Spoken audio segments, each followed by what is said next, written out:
달빛 아래 사연 한수 채널 구독자 여러분, 오늘도 시청해주셔서 감사합니다.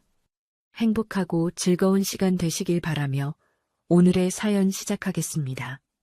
새벽 4시 판문점 공동경비구역은 짙은 안개에 휩싸여 있었습니다.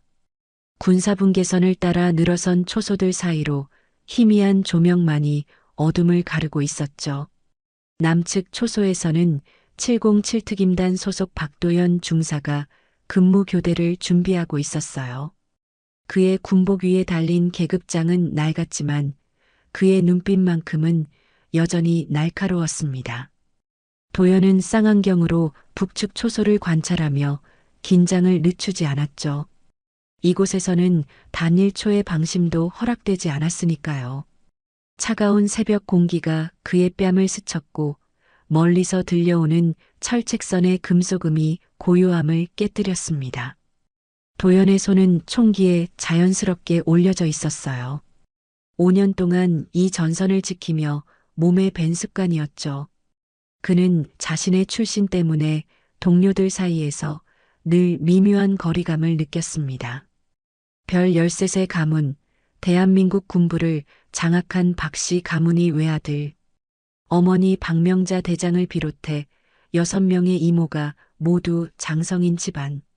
사람들은 그를 금수저 군인이라 불렀지만 도연은 그 누구보다 엄격하게 자신을 대했어요. 특혜를 거부하고 최전방을 자원했으며 부하들보다 먼저 일어나고 마지막에 잠들었습니다. 하지만 아무리 노력해도 사람들의 시선은 변하지 않았죠. 북측 초소에서는 정찰총국 소속 류진아 대위가 담배 연기를 내뿜으며 남측을 응시하고 있었습니다. 그녀의 표정은 차갑고 단단했어요. 32살 여군으로서 이 자리까지 오기 위해 그녀가 치러야 했던 대가는 결코 가볍지 않았죠. 진아는 평양의 고위 간부 집안 출신이었지만 여자라는 이유로 늘 2배의 충성을 증명해야 했습니다. 그녀는 냉혹함으로 자신을 무장했고 감정은 약점이라 여겼어요. 쌍안경 너머로 도연의 얼굴을 확인한 진아는 비웃듯 입꼬리를 올렸습니다. 저 남조선 놈 박명자 대장의 아들이라더군.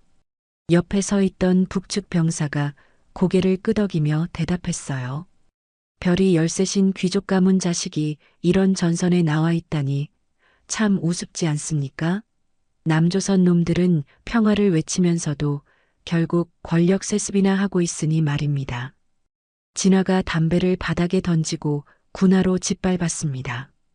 그녀의 눈에는 묘한 감정이 스쳤죠. 경멸인지 호기심인지 알 수 없는 그 무엇. 그녀는 확성기를 집어들었습니다. 손잡이가 차가웠어요. 그녀의 목소리가 안개를 뚫고 남측 초소까지 울려 퍼졌죠. 남조선 군인, 내 어미가 대장이라더군. 별이 13신 귀족 자식이 이런 데서 근무하나? 아니면 인민체험이라도 하는 건가? 주변 북측 병사들의 조롱 섞인 웃음소리가 터져나왔습니다. 도연의 손이 저도 모르게 주먹을 꽉 쥐었어요. 그의 턱선에 힘이 들어갔고 관자놀이의 핏줄이 불끈 솟아올랐죠. 옆에 있던 후임병이 조심스럽게 말을 걸었습니다. 중사님, 저놈들 상대하지 마십시오. 어차피 도발이니까요. 하지만 도연은 참았습니다. 이곳에서 감정을 드러내는 것은 약점을 보이는 것과 같았으니까요. 그는 천천히 확성기를 들어 올렸어요. 그의 목소리는 낮고 단호했습니다. 입 조심하시오. 여긴 전선입니다. 군인이라면 적어도 최소한의 예의는 지켜야 하지 않겠습니까? 진아는 오히려 더욱 도발적으로 웃었어요. 그녀의 웃음소리가 메아리처럼 퍼져나갔죠. 전선? 내 눈빛이 더 위험하군. 귀족 자식답게 참을성이 없어 보이는데? 아니면 어미의 별이 무거워서 그런가? 진아가 천천히 앞으로 걸어 나왔습니다. 그녀의 군화가 흙을 밟는 소리가 고요한 새벽을 깼어요. 한 걸음, 두 걸음. 그녀의 발끝이 군사분계선에 점점 가까워졌죠. 남측 초소에서 즉시 경보음이 울렸습니다. 삐삐삐. 날카로운 사이렌 소리가 안개를 찢었어요. 병사들이 일제히 총을 들어 올리며 경계 태세를 갖췄죠. 정지. 한 발자국 더 나오면 교전으로 간주한다. 초소장의 외침이 안개 속으로 퍼져나갔습니다. 공기가 순식간에 얼어붙었어요. 양측의 긴장이 극에 달했죠. 도연은 천천히 권총을 꺼내며 진화를 응시했습니다. 그의 손은 떨리지 않았어요. 수백 번의 훈련이 그의 근육에 각인되어 있었죠. 권총의 차가운 무게가 손바닥에 전해졌습니다. 이건 장난이 아닙니다. 마지막 경고입니다. 진화가 비웃으며 대답했죠. 그녀의 목소리에는 두려움이라곤 찾아볼 수 없었어요. 장난? 이기면 내가 남아하겠다. 어차피 남조선은 입으로만 평화를 외치잖나? 총 한 방 못 쏘는 주제에. 그 순간이었습니다. 북측 초소에서 갑자기 총성이 울렸어요. 탕. 경고탄이었지만 그 총알은 도연의 머리 바로 옆 콘크리트 벽을 스쳤습니다. 콘크리트 파편이 튀었고 먼지가 퍼졌죠. 도연의 귓가에서 이명이 울렸어요. 양측 초소에서 동시에 사이렌이 울려 퍼졌습니다. 수십 개의 총구가 서로를 겨누었죠.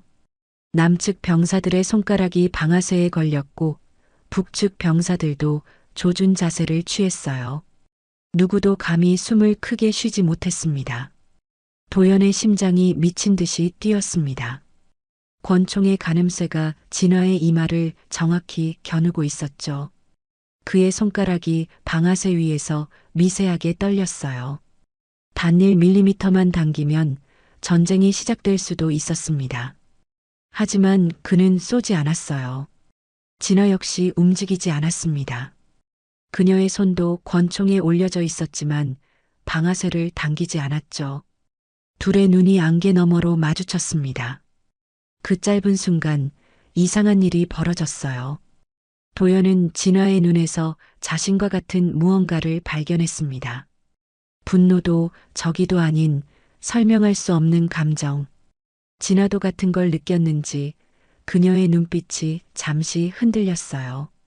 하지만 그것은 1초도 되지 않았죠. 남북의 자존심이 폭발하기 직전이었습니다. 무전기에서 양측 상부에 긴급 명령이 떨어졌고 병사들은 천천히 총을 내렸어요. 하지만 긴장은 풀리지 않았습니다.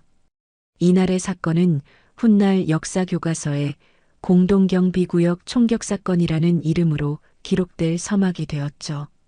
그리고 박도현과 류진화 두 사람의 운명이 얽히기 시작한 순간이기도 했습니다. 정오가 되자 판문점에는 묘한 긴장감이 흘렀습니다. 남북 양측은 새벽의 충돌을 일단 봉합하고 예정되어 있던 합동 경호훈련 시연을 진행하기로 합의했어요. 표면적으로는 평화적 협력의 상징이었지만 양측 모두 속내는 달랐죠. 특히 북측은 이번 시연을 통해 남측의 허술함을 드러내려는 의도를 숨기고 있었습니다. 도연은 훈련복으로 갈아입으며 불안한 예감을 떨쳐낼 수 없었어요. 새벽에 마주쳤던 류진화의 눈빛이 자꾸 떠올랐죠.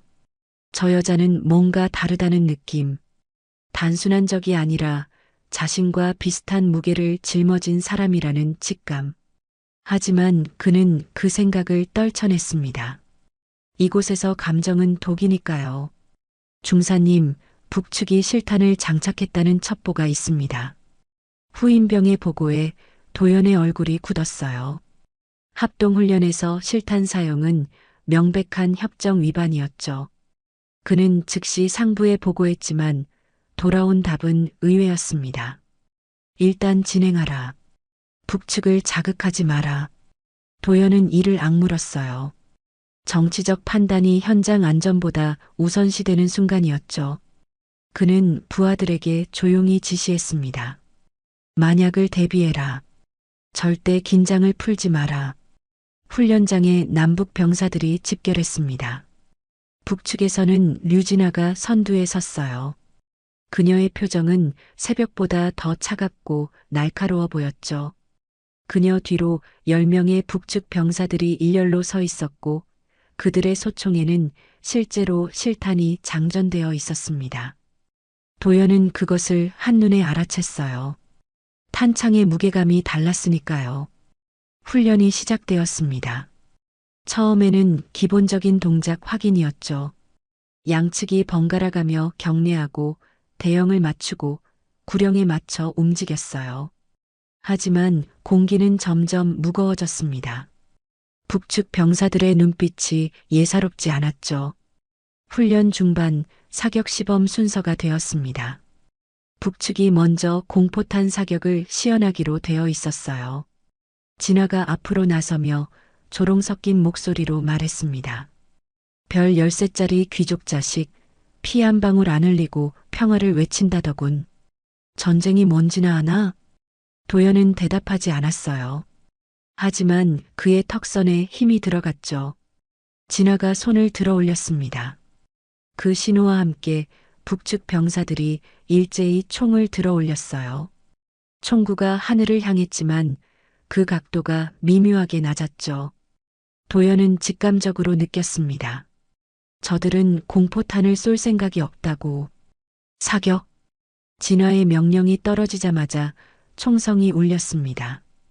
타타탕. 하지만 그것은 공포탄이 아니었어요. 실탄이었죠.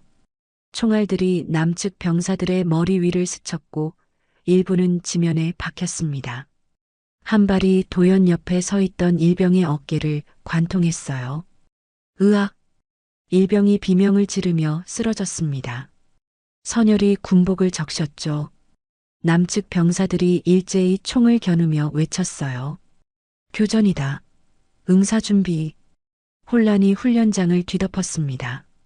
도연은 쓰러진 일병을 끌어안으며 진아를 향해 소리쳤어요. 당신 지금 미쳤습니까? 이게 훈련입니까? 진아는 태연하게 소총을 내리며 차갑게 대답했습니다. 전쟁은 원래 이런 거요. 명령 있으면 방아쇠 당기면 돼. 남조선 군인은 그것도 못하나? 도연은 분노를 억누르지 못했어요. 그는 부상당한 일병을 후방으로 보내고 진아를 향해 달려들었습니다. 그의 손이 진아의 군복깃을 움켜쥐었죠. 사람이 다쳤어요. 이게 당신들이 말하는 혁명입니까? 손 치워. 남조선 놈이 감히. 진아가 도연의 손을 뿌리치며 주먹을 날렸습니다. 도연은 그것을 막아내고 그녀의 소총을 빼앗으려 했어요. 둘은 몸싸움을 벌였고 주변 병사들이 급히 달려들어 말렸죠. 하지만 그 와중에 진아의 몸이 균형을 잃었습니다. 그녀의 발이 헛디뎠고 몸이 옆으로 미끄러졌어요. 틱! 작지만 선명한 금속음이 울렸습니다. 진아의 발밑에서 작은 압력판이 눌리는 소리였죠. 모든 사람의 움직임이 멈췄어요. 진아의 얼굴이 창백하게 변했습니다. 그녀는 천천히 고개를 숙여 자신의 발을 내려다봤어요. 발밑에는 흙에 반쯤 묻힌 지뢰의 압력판이 보였죠. 움직이지 마. 도연의 목소리가 떨렸습니다. 주변 병사들이 숨을 죽였어요. 진아는 눈을 크게 뜨고 도연을 바라봤습니다. 그녀의 눈에는 처음으로 두려움이 어렸죠. 밑에 뭔가 있다. 가만히 있어요. 절대 움직이지 마세요. 도연은 즉시 주변 병사들을 물리쳤습니다. 그리고 천천히, 아주 천천히 진아에게 다가갔어요. 그의 손이 떨렸지만 그는 멈추지 않았습니다. 진아가 속삭였죠. 왜 그러나? 난적이잖나. 지금은 그냥 사람입니다. 도연은 무릎을 꿇고 진아의 발을 살폈어요. 오래된 목함지뢰였습니다. 6.25 전쟁 때 매설된 것으로 보였죠. 압력판이 완전히 눌려 있었고 진아가 발을 떼는 순간 폭발할 것이 분명했습니다. 도연은 침을 삼키고 진화를 올려다봤어요. 제 말을 믿어야 합니다. 제가 당신 다리를 잡을 테니 제가 지금이라고 하면 발을 떼세요. 미쳤나? 같이 죽을 셈인가? 살려드릴 겁니다. 진아는 도연의 눈을 똑바로 바라봤습니다. 그 눈에는 거짓이 없었어요. 그녀는 천천히 고개를 끄덕였죠. 도연은 맨손으로 진아의 종아리를 감췄습니다. 그의 손에 힘이 들어갔어요. 하나, 둘. 지금 도연이 진아의 다리를 들어 올리는 순간 지뢰가 폭발했습니다. 쾅! 엄청난 폭발음과 함께 불길이 솟구쳤어요. 충격파가 두 사람을 날려버렸죠. 흙먼지가 시야를 가렸고 비명소리가 사방에서 터져나왔습니다. 연기가 거치자 두 사람은 몇 미터 떨어진 곳에 나란히 쓰러져 있었어요. 도연의 군복은 찢어졌고 얼굴과 팔에서 피가 흘렀습니다. 진아도 마찬가지였죠. 그녀의 다리에서 피가 흘렀지만 다행히 뼈는 부러지지 않았어요. 도연이 간신히 고개를 들어 진아를 바라봤습니다. 살아 있습니까? 진아는 대답하지 못했어요. 그저 도연을 멍하니 바라볼 뿐이었죠. 이 남자는 왜 자신을 구했을까? 적인데, 방금 전까지 총을 겨누고 있었는데, 그녀의 머릿속이 복잡해졌습니다. 양측 의무병들이 달려와 두 사람을 들것에 실었어요. 그 모든 장면은 초소의 감시 카메라에 고스란히 기록되었습니다. 대한민국의 별 가문 중사가 북한 여장교를 살린 장면. 이 영상은 몇 시간 뒤 남북 양측 상부에 동시에 보고되었죠. 그리고 이 사건이 박도연의 인생을, 류진화의 운명을, 그리고 남북의 긴장을 송두리째 바꿔놓게 됩니다. 사건 발생 6시간 후 서울 용산구에 위치한 대한민국 합동참모본부 청사는 긴장감에 휩싸였습니다. 오후 6시 비상회의가 소집되었어요.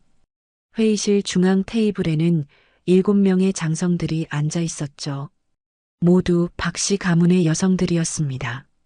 중앙에는 육군참모총장 박명자 대장이 자리했고 그 양옆으로 6명의 이모 장성들이 엄숙한 표정으로 자리를 지키고 있었어요. 회의실 정면 스크린에는 판문점 CCTV 영상이 재생되고 있었습니다. 박도연이 류진아를 구하는 장면. 폭발. 두 사람이 쓰러지는 순간까지. 영상이 끝나자 무거운 침묵이 흘렀죠. 가장 먼저 입을 연 사람은 육군 제1군단장 박명희 중장이었습니다. 언니, 이건 명백한 군기 위반입니다. 적을 구한다는 것 자체가 적을 구한 게 아니라 사람을 구한 거야. 박명자 대장의 목소리가 낮게 울렸어요. 하지만 그녀의 손은 미세하게 떨리고 있었죠. 테이블 위에 놓인 사건 보고서를 내려다보는 그녀의 눈빛은 복잡했습니다. 어머니로서의 마음과 군인으로서의 책임 사이에서 갈등하고 있었던 거예요. 언니의 심정은 이해합니다. 하지만 우리 집안의 이름이 전선에서 피로 더럽혀졌어요. 국방부 전력자원관리실장 박명숙 소장이 차갑게 말했습니다. 그녀의 목소리에는 감정이 실려 있지 않았어요. 도연은 군법회의에 회부되어야 합니다. 명예를 지키려면 선제 조치가 필요해요. 우리가 먼저 움직여야 합니다. 선제 조치라니? 그 애를 희생양으로 만들자는 얘기야? 박명자의 목소리가 높아졌습니다.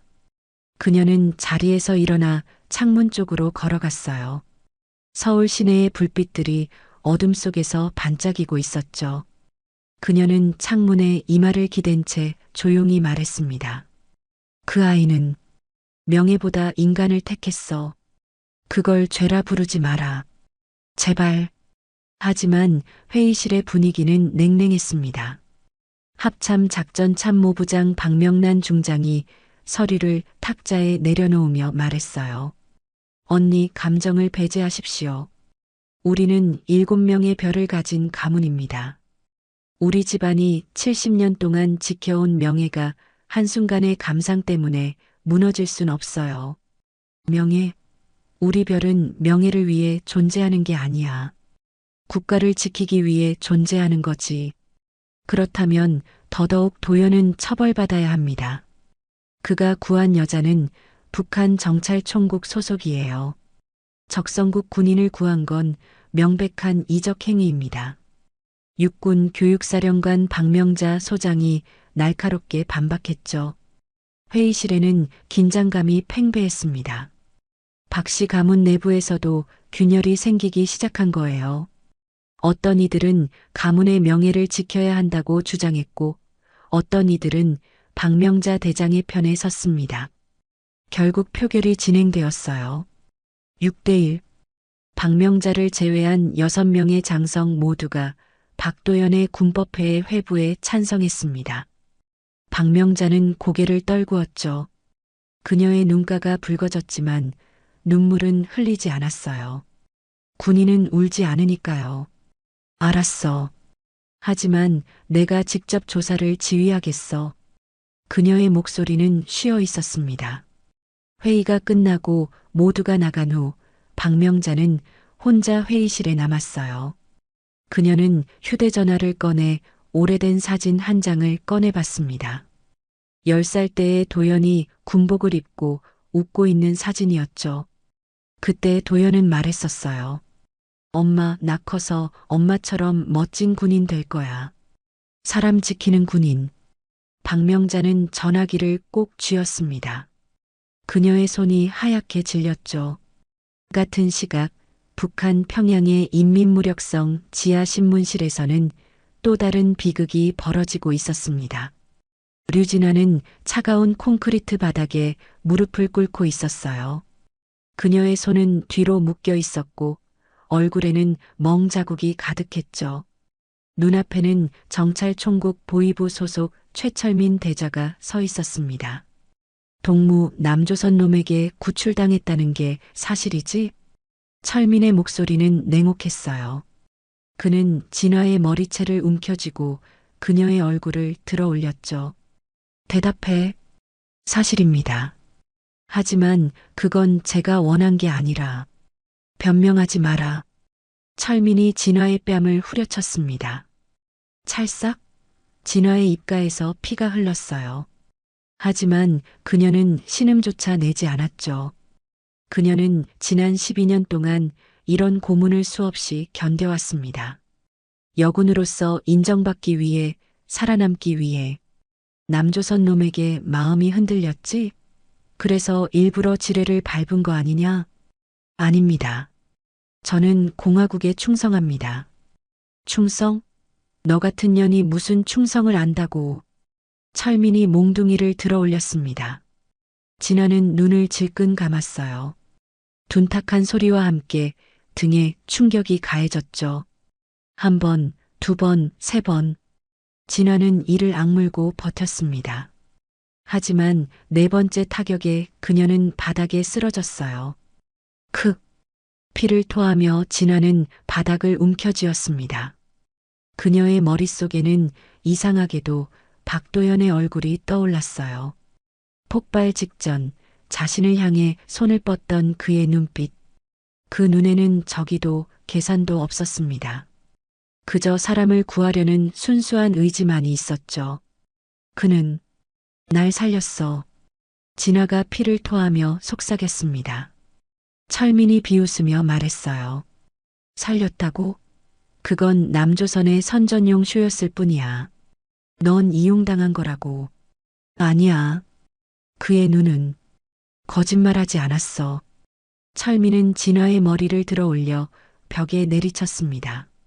진화의 의식이 흐릿해졌어요. 그녀는 정신을 잃기 직전 마지막으로 중얼거렸죠. 미안해. 도현.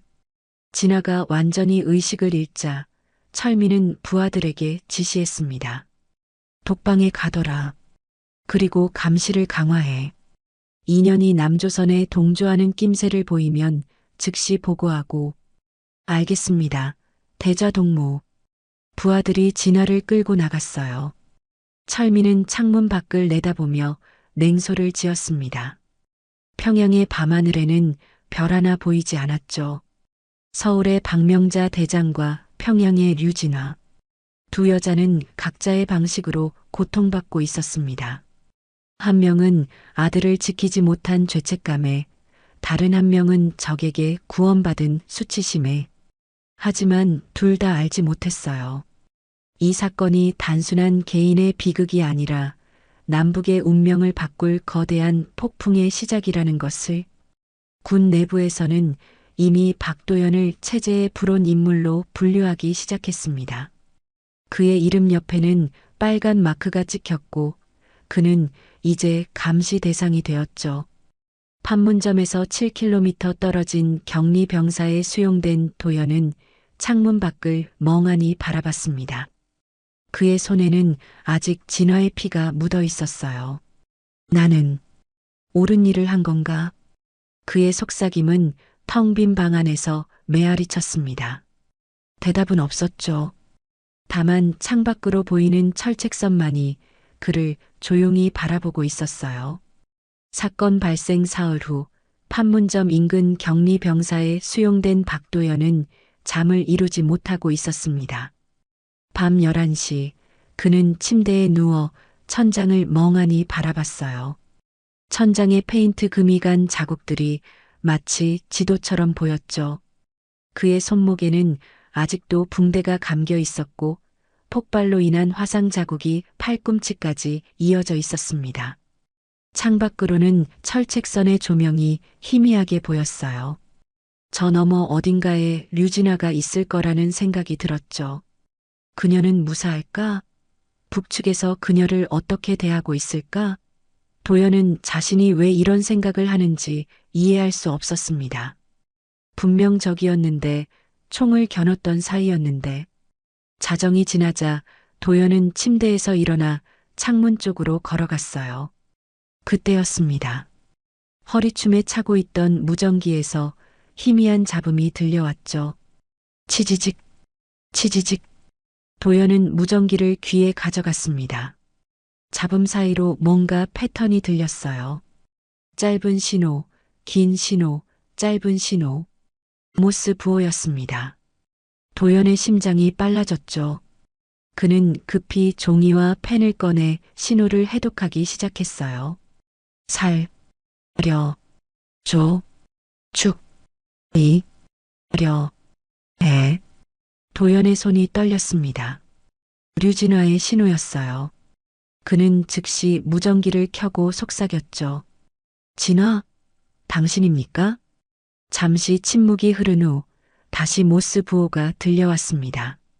도, 현, 독, 방, 내, 일, 처, 형. 도연은 벽을 주먹으로 쳤습니다. 그의 이마에 핏줄이 섰어요. 내일 처형이라니. 그녀는 자신을 구한 대가로 죽음을 맞이하게 된 거였죠. 도연은 즉시 결심했습니다. 그는 군복을 입고 장비를 챙기기 시작했어요. 미친 짓이야. 하지만 가만히 있을 순 없어. 그는 창문을 열고 밖을 살폈습니다. 경비병이 순찰을 돌고 있었죠. 도연은 경비병의 동선을 기억하고 있었어요. 10분마다 한 바퀴씩 돌았습니다. 그는 타이밍을 재며 기다렸죠. 경비병이 건물 반대편으로 사라지자 도연은 창문을 타고 내려갔습니다. 그의 발이 땅에 닿는 순간 어둠 속으로 몸을 숨겼어요. 심장이 미친 듯이 뛰었죠. 이건 명백한 명령 위반이었습니다. 군법회의는 물론이고 최악의 경우 총사령까지 받을 수 있는 중죄였어요. 하지만 도연은 멈추지 않았습니다. 그는 어둠을 따라 철책선 쪽으로 이동했어요. 비무장지대까지는 약 3km. 그는 야간 훈련 때 익힌 경로를 따라 조심스럽게 움직였죠. 지뢰밭을 피해 감시 카메라 사각지대를 이용해 한 걸음 한 걸음 나아갔습니다. 새벽 2시 도연은 철책선 앞에 도착했어요. 높이 3m의 철조망이 그의 앞을 가로막고 있었죠. 그는 배낭에서 절단기를 꺼냈습니다. 치직, 치직, 작은 소리를 내며 철조망이 잘려나갔어요. 도연은 온몸에 땀을 흘리며 철조망 사이로 몸을 밀어 넣었습니다. 철책을 넘은 순간 그는 이제 완전히 되돌릴 수 없는 선을 넘었다는 걸 깨달았어요. 더 이상 대한민국 군인이 아니었습니다. 탈영병이자 반역자. 하지만 그는 후회하지 않았죠. 비무장지대는 안개로 자욱했습니다. 시야가 10미터도 보이지 않았어요. 도연은 나침반과 지도를 보며 북쪽으로 나아갔습니다. 발밑에서는 낙엽 밟는 소리가 크게 들렸죠. 그는 최대한 조심스럽게 걸었어요. 1시간 정도 걸었을까? 도연은 작은 벙커 같은 구조물을 발견했습니다. 문이 반쯤 열려 있었어요. 그는 권총을 꺼내 들고 천천히 안으로 들어갔죠. 어둠 속에서 누군가의 신음소리가 들렸습니다. 으윽! 도연이 손전등을 켰어요. 불빛이 벙커 안을 비췄고 그 순간 도연의 얼굴이 굳었습니다. 구석에 류진아가 쓰러져 있었던 거예요. 그녀의 얼굴은 피투성이었고 군복은 찢어져 있었죠. 손발에는 밧줄 자국이 선명했습니다. 진화. 도연이 달려가 그녀를 안아 일으켰어요. 진화는 힘겹게 눈을 떴습니다. 그녀의 눈동자가 도연의 얼굴을 인식하는데 몇 초가 걸렸죠. 현? 네, 저예요. 왔습니다. 왜? 왔나? 미쳤나? 진화의 목소리는 가늘게 떨렸어요. 도연은 배낭에서 물과 응급약을 꺼냈습니다. 그는 진화의 입술에 물을 적셔주며 말했죠. 당신이 죽으면 내가 구한 의미가 없어집니다. 남조선 군인, 아직도 날 적으로 보나? 이젠 사람으로 봅니다. 진화의 눈에 눈물이 고였습니다. 그녀는 평생 울지 않으려 했던 사람이었어요. 군인으로서, 여자로서 살아남기 위해 감정을 죽였던 사람. 하지만 이 순간만큼은 참을 수 없었죠. 고마워. 도연이 진화를 등에 업으려는 순간 밖에서 불빛이 보였습니다. 탐조등이었어요. 그리고 개 짖는 소리, 군화 소리, 무전기 소리가 들려왔죠. 저기다. 벙커 쪽에 인기척이 있다. 포위하라. 도망치지 못하게 해. 도연의 얼굴이 창백해졌습니다. 북측 추격대였어요. 그는 진화를 꼭 안으며 속삭였죠. 버티세요. 제가 지켜드릴게요. 안 돼. 당신까지 죽으면 괜찮습니다. 당신을 두고 갈 순 없어요. 둘의 시선이 마주쳤습니다. 그 짧은 순간 이상한 감정이 흘렀어요. 적과 아군을 넘어선 인간 대 인간의 연결. 도연은 진화의 손을 꼭 잡았습니다. 밖에서는 철책위 경보등이 번쩍이기 시작했어요. 총성이 울렸고 탐조등이 벙커를 비췄죠. 도연은 진화를 벽 뒤에 숨기고 자신은 입구 쪽으로 나갔습니다. 그의 손에는 권총이 쥐어져 있었어요. 나와라, 남조선 놈. 북측 병사들의 외침이 들렸습니다. 도연은 심호흡을 했어요. 이제 그들의 도피가 시작되는 거였죠. 살아남을 확률은 거의 없었습니다. 하지만 도연은 후회하지 않았어요. 그는 옳은 일을 하고 있다고, 인간으로서 해야 할 일을 하고 있다고 믿었으니까요. 안개 속에서 총성이 울렸습니다. 도연은 진화를 안고 벙커 뒤편 비상구로 뛰어나갔어요. 그들의 긴 도주가 시작된 순간이었죠. 철책 너머로 남측의 탐조등도 켜지기 시작했습니다. 이제 남북 양측 모두가 그들을 쫓게 될 거예요. 밤하늘에는 별이 총총히 빛나고 있었습니다. 그 별들 중 하나가 유난히 밝게 빛났죠. 마치 두 사람의 운명을 지켜보듯. 새벽 4시 남북 양측의 합동 추격 작전이 공식 개시되었습니다. 이례적인 일이었어요. 남과 북이 같은 목표를 추적하기 위해 협력한다는 건 6.25 전쟁 이후 처음 있는 일이었죠. 대한민국 합참에서는 특수부대 1개 중대가, 북한 정찰총국에서는 추격 전문 부대가 동시에 투입되었습니다. 도연은 진화를 업고 산악지대로 숨어들었어요. 그의 등에서 진화의 숨소리가 가늘게 들렸죠. 그녀는 의식이 흐릿했지만 도연의 군복을 꼭 움켜쥐고 있었습니다. 도연의 다리는 이미 한계에 다다르고 있었어요. 3시간 동안 쉬지 않고 달렸으니까요. 하지만 그는 멈출 수 없었습니다. 조금만 버티세요. 도연의 속삭임에 진아가 희미하게 대답했어요. 내려놔. 당신 혼자라도 살아. 말도 안 되는 소리 하지 마세요.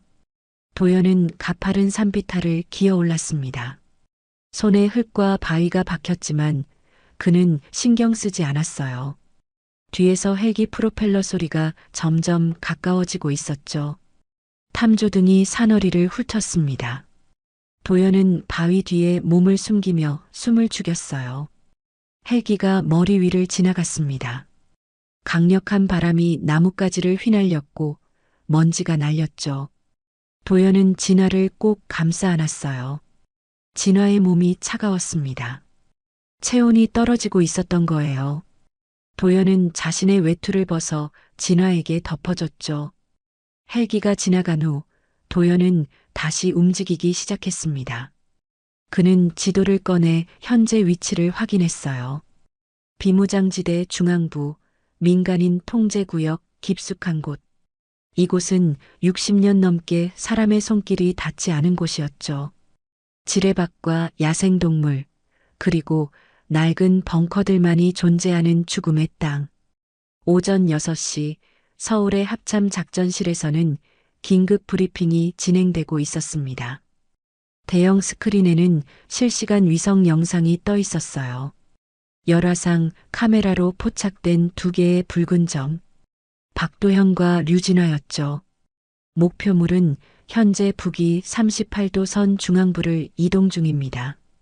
작전관의 보고에 박명자 대장은 눈을 감았어요. 그녀의 손이 책상 모서리를 꽉 움켜쥐었죠. 손등의 핏줄이 불끈 솟아올랐습니다. 옆에 서 있던 박명의 중장이 조심스럽게 말을 건넸어요. 언니, 포기하세요. 저 애는 이미 우리 손을 떠났어요. 아직 아니야. 박명자의 목소리가 떨렸습니다. 그녀는 스크린을 뚫어져라 바라보며 속삭였죠. 도연아, 제발.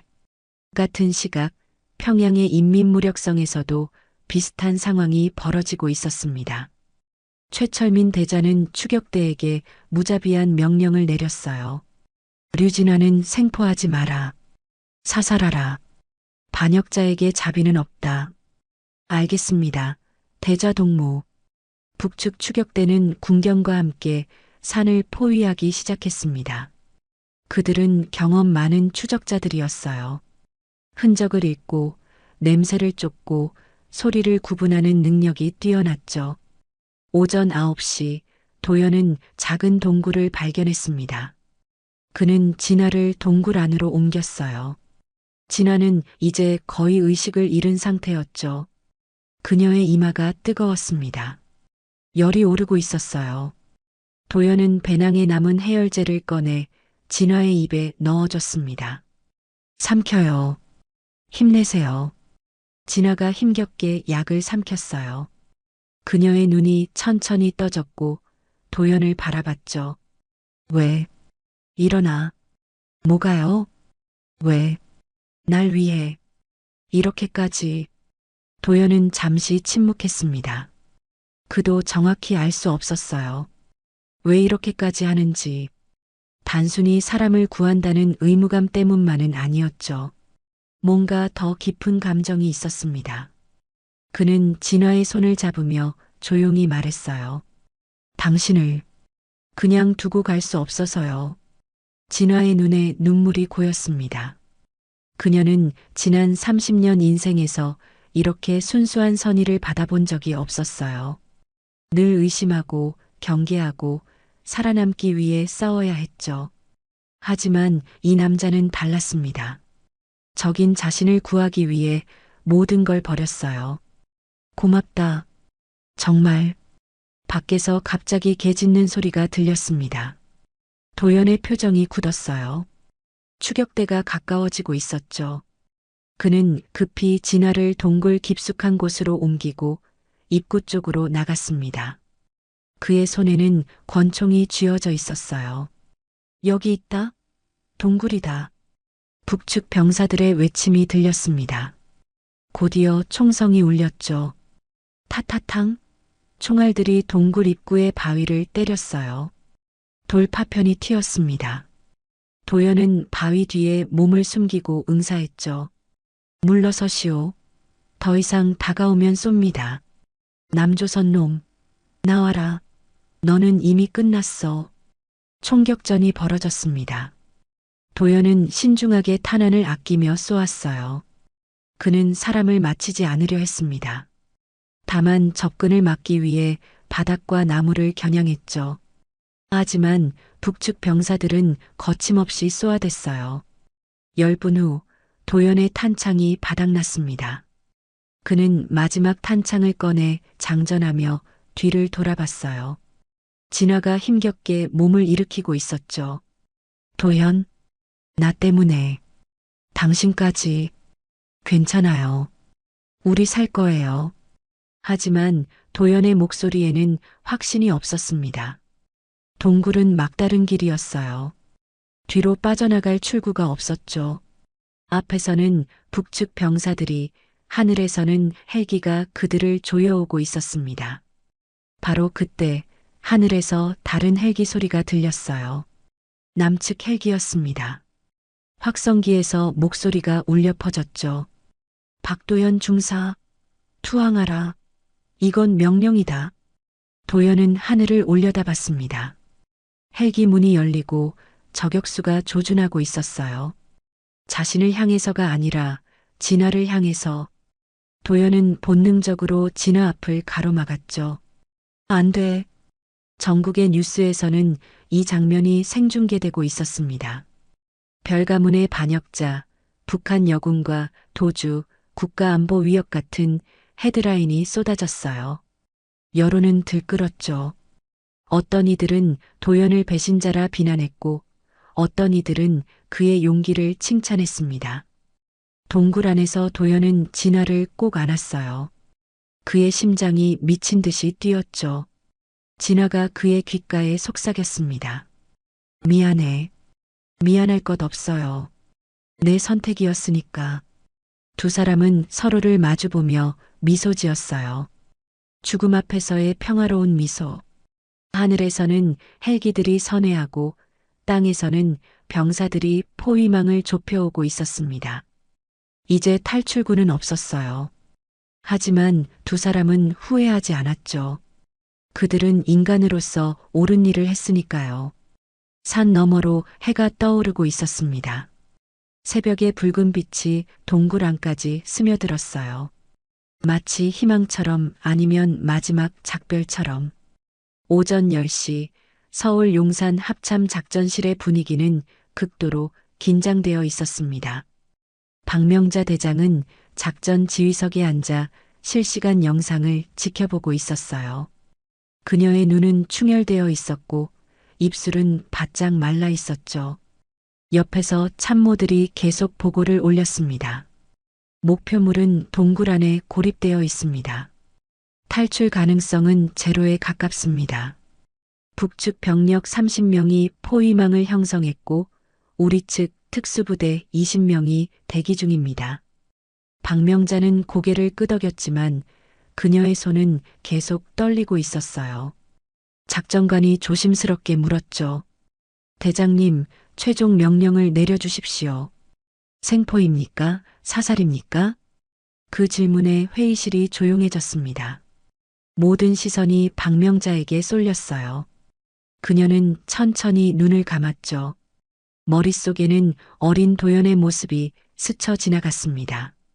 5살 때 처음 군복을 입고 경례를 배우던 모습, 10살 때 어머니의 벼를 만지며 나도 저런 군인이 될 거야라고 말하던 모습, 그리고 26살이 된 지금 한 사람을 구하기 위해 모든 걸 버린 모습. 박명자는 입을 열었습니다. 그녀의 목소리는 떨렸지만 단호했어요. 생포하라. 아들을 살려라. 하지만 대장님, 북한 여군은 류진아도 함께 생포한다.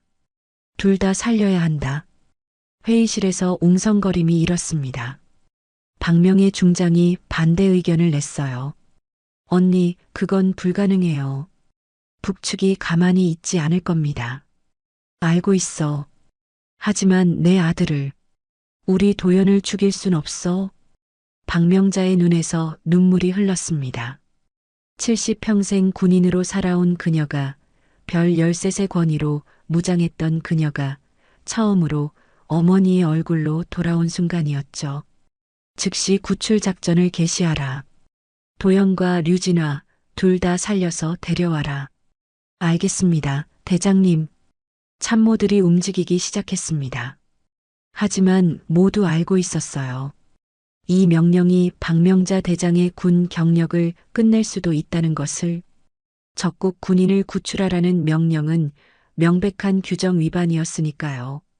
같은 시각 동굴 안에서 도연은 무전기를 통해 어머니의 목소리를 들었습니다. 도연아, 들리니? 도연의 손이 떨렸어요. 그는 무전기를 귀에 가져가며 대답했죠. 어머니, 나와라. 약속한다. 너와 그 여자 둘 다 보호하겠다. 어머니, 그건 불가능합니다. 규정상, 규정은 내가 만든다. 넌 그냥 살아서 나와라. 박명자의 목소리가 떨렸습니다. 도연은 가슴이 뜨거워지는 걸 느꼈어요. 그는 진아를 내려다봤죠. 진아는 의식이 희미한 상태로 그의 품에 안겨 있었습니다. 어머니, 진아를, 이 사람을 정말 보호해 주실 수 있습니까? 약속한다. 군인의 명예를 걸고. 도연은 눈을 감았습니다. 그리고 결심했죠. 그는 천천히 진아를 안고 동굴 밖으로 나갔어요. 밖에서는 수십 개의 총구가 그들을 겨누고 있었습니다. 남측 병사들, 북측 병사들 모두가 그들을 조준하고 있었죠. 손들어, 무기 버려, 움직이지 마, 쏜다. 양측의 외침이 뒤섞였습니다. 도연은 한 손으로는 권총을 버리고 다른 손으로는 진아를 꼭 안았어요. 그의 목소리가 산 전체에 울려 퍼졌죠. 쏘지 마세요.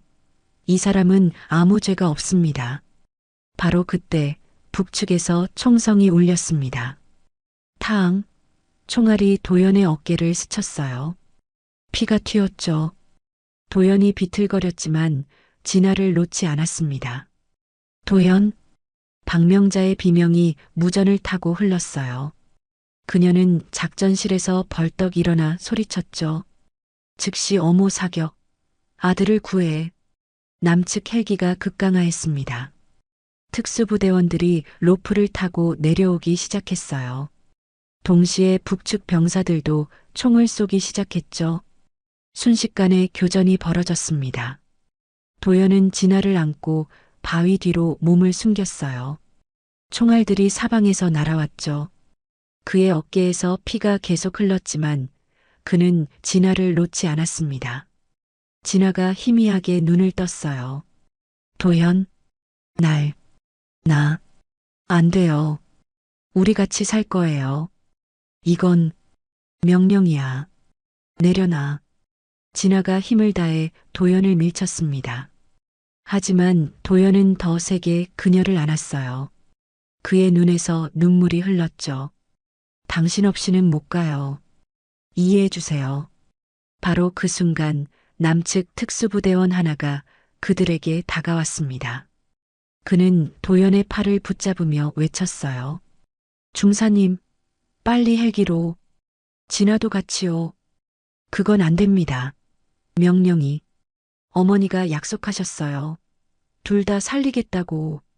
특수부대원은 잠시 망설였습니다. 무전으로 확인하려는 순간 북측에서 또 다른 총격이 날아왔어요. 특수부대원이 쓰러졌죠. 도연은 그의 총을 집어들고 응사하기 시작했습니다. 하늘에서 박명자의 목소리가 확성기를 타고 울려 퍼졌어요. 모든 부대원 들어라. 박도연 중사와 류진아 대위 둘 다 생포에서 데려와라. 이건 명령이다. 대장님, 그건 명령이라고 했다. 박명자의 목소리에는 어머니의 절규가 섞여 있었습니다. 남측 병사들이 움직이기 시작했어요. 그들은 도연과 진아를 향해 달려갔죠. 하지만 북측 병사들도 가만히 있지 않았습니다. 그들은 류진아를 죽이라는 명령을 받았으니까요. 총격전이 더욱 치열해졌습니다. 도연은 진아를 안고 헬기 쪽으로 뛰기 시작했어요. 그의 다리에 힘이 풀렸지만 그는 멈추지 않았죠. 한 걸음, 두 걸음. 헬기까지는 불과 20m. 그때 북측에서 박격포가 발사되었습니다. 쾅! 폭발이 그들 바로 옆에서 일어났어요. 충격파에 도연과 진아가 날아갔죠. 두 사람은 땅바닥에 나뒹굴었습니다. 도연은 정신을 차리고 진아를 찾았어요. 그녀는 몇 미터 떨어진 곳에 쓰러져 있었죠. 도연은 기어서 그녀에게 다가갔습니다. 그의 온몸에서 피가 흘렀어요. 진아, 진아. 진아는 눈을 떴습니다.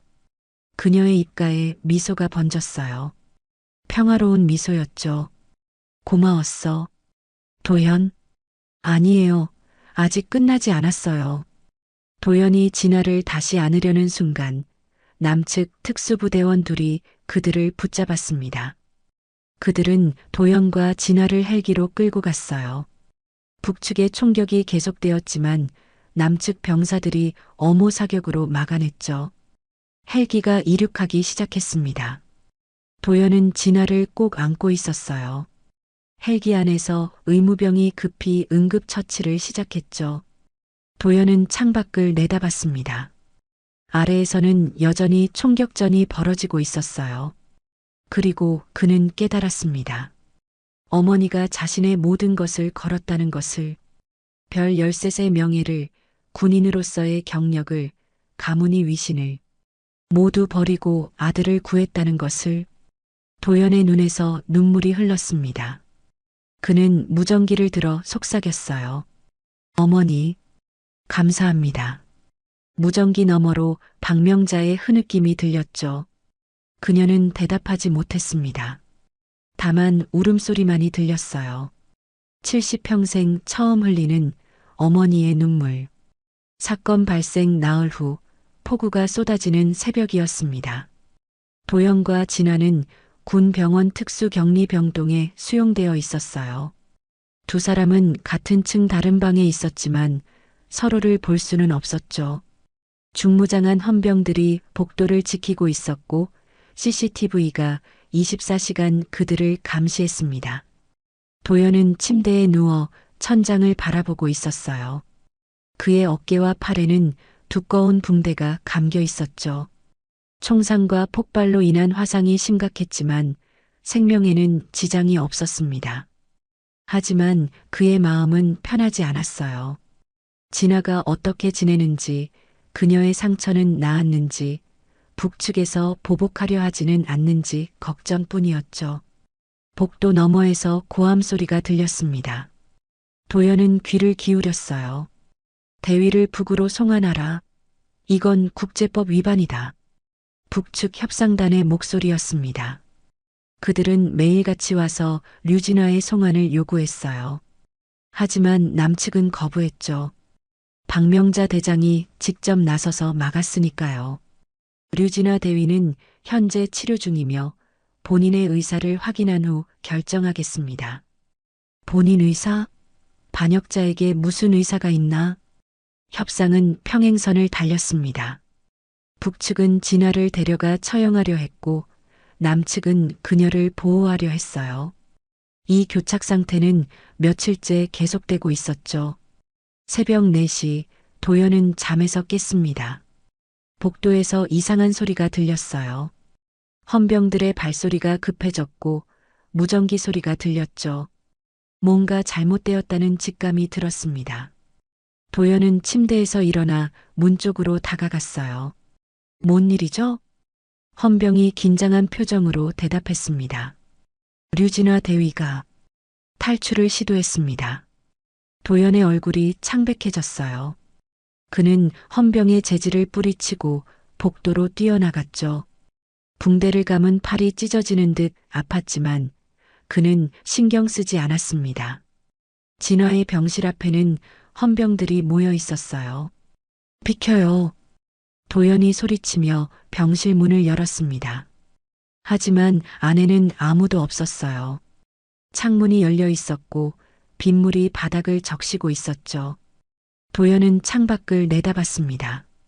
3층 높이 진화는 배수관을 타고 내려간 것 같았어요. 미친. 그 상태로 도연은 즉시 계단으로 달려갔습니다. 헌병들이 그를 막으려 했지만 그는 밀쳐냈어요. 그의 힘은 놀라울 정도로 강했죠. 1층으로 내려와 밖으로 나갔습니다. 폭우가 쏟아지고 있었어요. 병원 정문 쪽에서 불빛이 보였습니다. 탐조등이었어요. 도연은 그쪽으로 달려갔죠. 빗물이 그의 얼굴을 적셨고 군복이 젖어 무거워졌습니다. 숨이 가빠졌지만 그는 멈추지 않았어요. 철책 근처에서 도연은 진화를 발견했습니다. 그녀는 철책을 기어오르려 하고 있었어요. 하지만 몸에 힘이 없어서 계속 미끄러졌죠. 그녀의 병원복은 흠뻑 젖어 있었고 붕대가 풀려 상처에서 피가 흘렀습니다. 진화. 도연의 외침에 진화가 뒤를 돌아봤어요. 그녀의 눈에는 눈물과 빗물이 뒤섞여 있었죠. 오지 마. 제발. 왜 이래요? 왜 도망치려는 거예요? 도연이 그녀에게 다가갔습니다. 진화는 철책에 등을 기댄 채 주저앉았어요. 그녀의 목소리가 떨렸죠. 난 돌아가야 해. 여기 있으면 당신이 더 위험해져. 무슨 소리예요? 이미 어머니가 보호해 주신다고. 몰라. 당신은 몰라. 진아가 소리쳤습니다. 그녀의 목소리에는 분노와 슬픔이 뒤섞여 있었어요. 북에서는 날 배신자로 낙인 찍었어.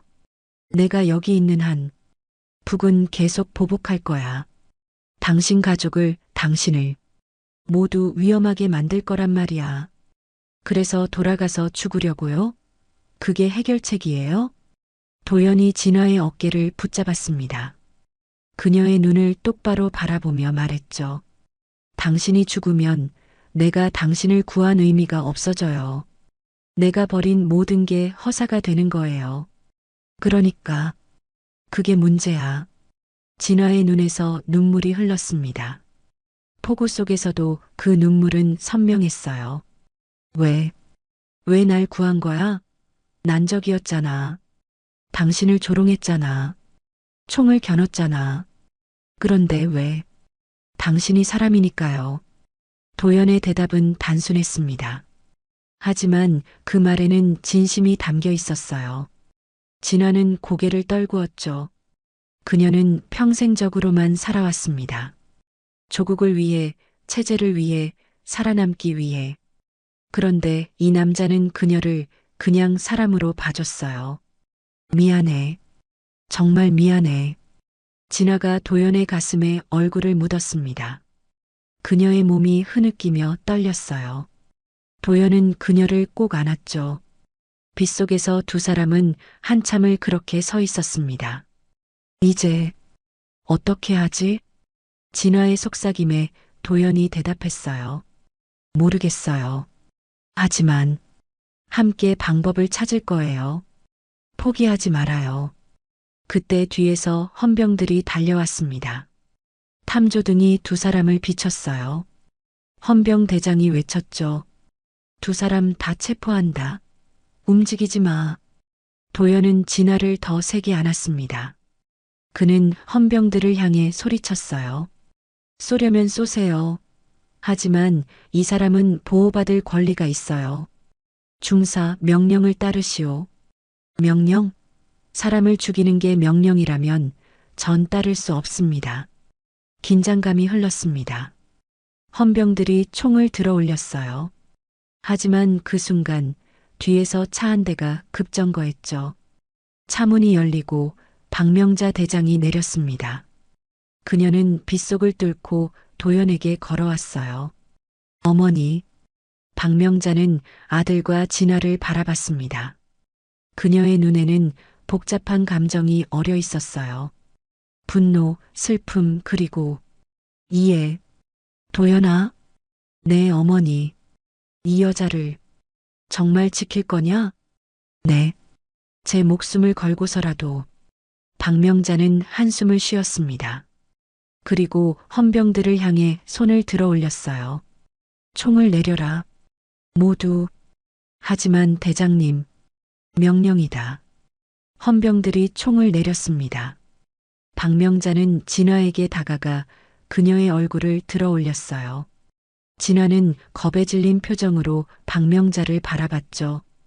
류진화 대위. 예. 내 아들이 당신을 위해 모든 걸 버렸소. 그 의미를 알겠소? 진화는 고개를 끄덕였습니다. 박명자의 눈에서 눈물이 흘렀어요. 그렇다면 살아요. 내 아들의 선택이 헛되지 않게.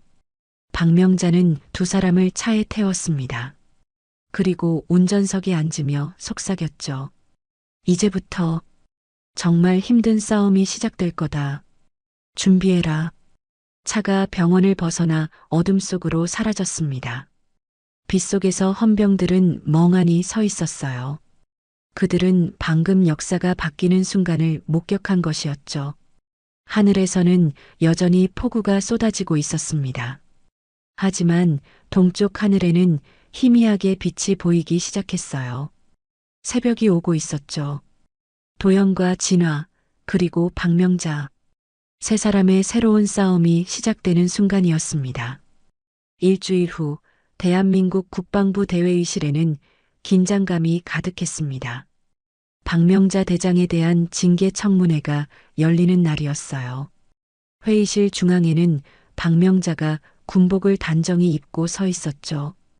그녀의 어깨에는 별 넷이 여전히 빛나고 있었지만 오늘이 지나면 그 별들을 떼어내야 할지도 몰랐습니다. 청문회 위원장이 서류를 펼치며 입을 열었어요. 박명자 대장, 당신은 적성국 군인을 보호하고 군 작전을 방해하고 개인적 감정으로 군 기강을 무너뜨린 혐의를 받고 있습니다. 변명할 말이 있습니까? 박명자는 똑바로 앞을 바라보며 대답했습니다. 변명이 아니라 해명을 하겠습니다. 그녀의 목소리는 떨리지 않았어요. 70평생 군인으로 살아온 그녀의 자존심이었죠. 제 아들 박도연은 군인으로서 최선의 선택을 했습니다. 적이 아닌 사람을 구했습니다. 그것이 군인의 본질입니다. 우리는 죽이는 법을 배우지만 궁극적으로는 살리기 위해 존재합니다.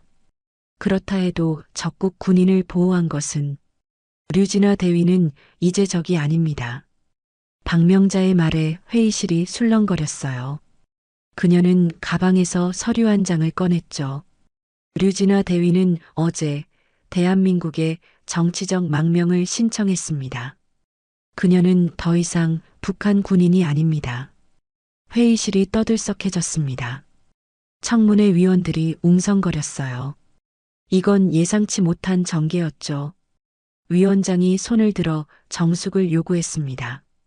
그렇다 해도 대장의 개인적 판단으로 군 작전을 좌지우지한 것은 명백한 월권입니다. 월권이 아닙니다. 지휘권의 행사였습니다. 박명자가 한 걸음 앞으로 나섰어요. 그녀의 눈빛이 날카로워졌죠. 우리는 70년 동안 전쟁을 준비해 왔습니다.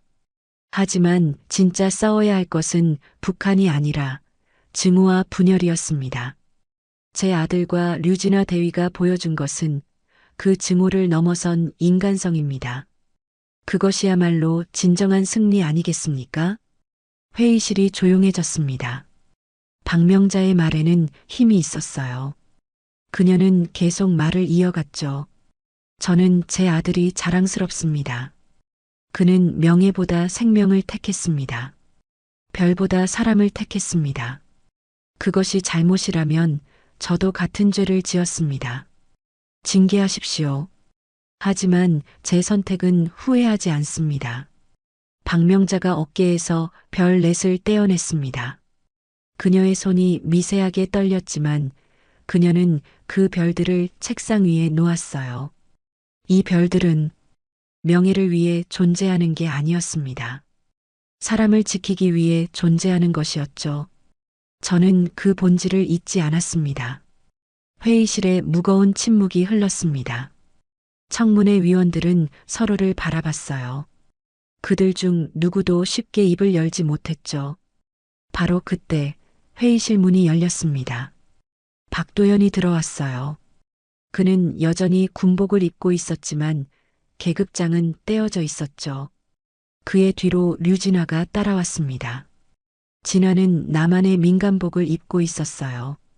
그녀의 얼굴에는 아직 상처가 남아 있었지만 눈빛만큼은 또렷했습니다. 제가 말씀드리겠습니다.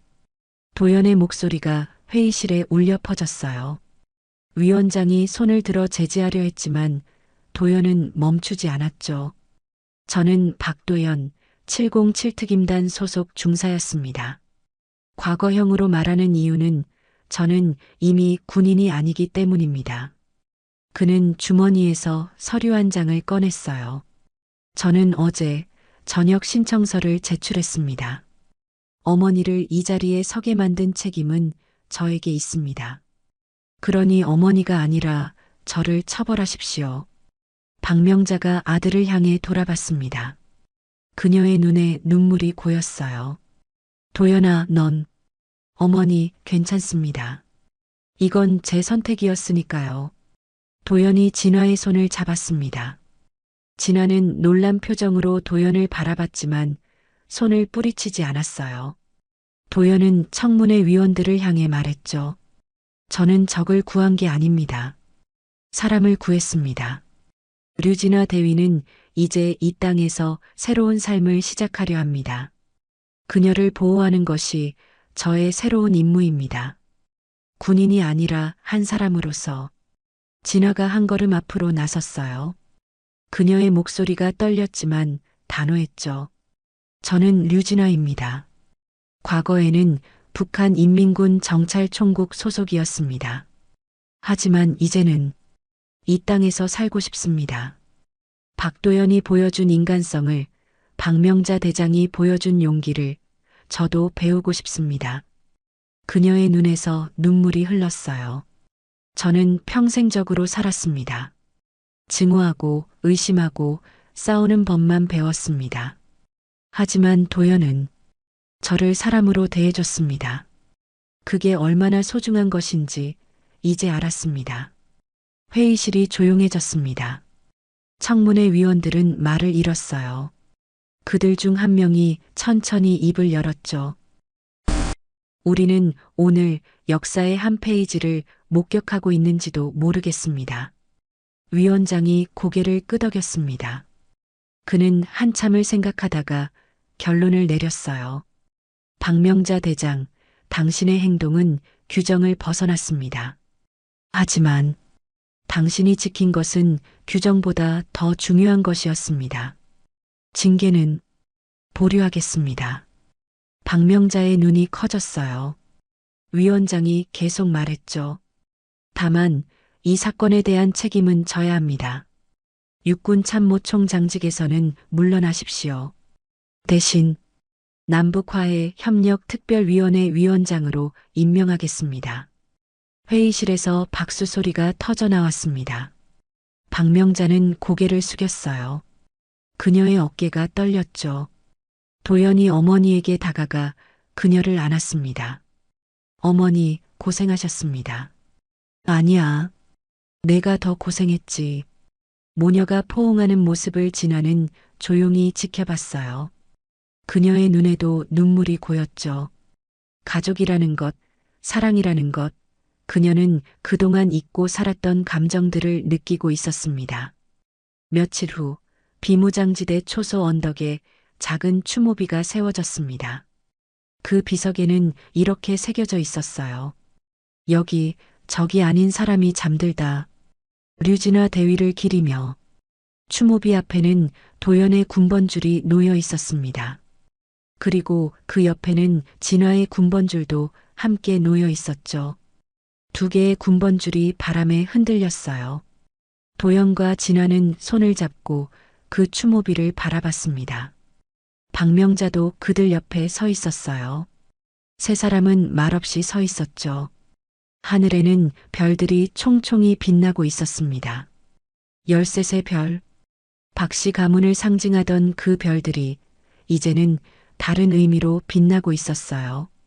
명예가 아니라 희생으로, 권력이 아니라 사랑으로. 진아가 조용히 속삭였습니다.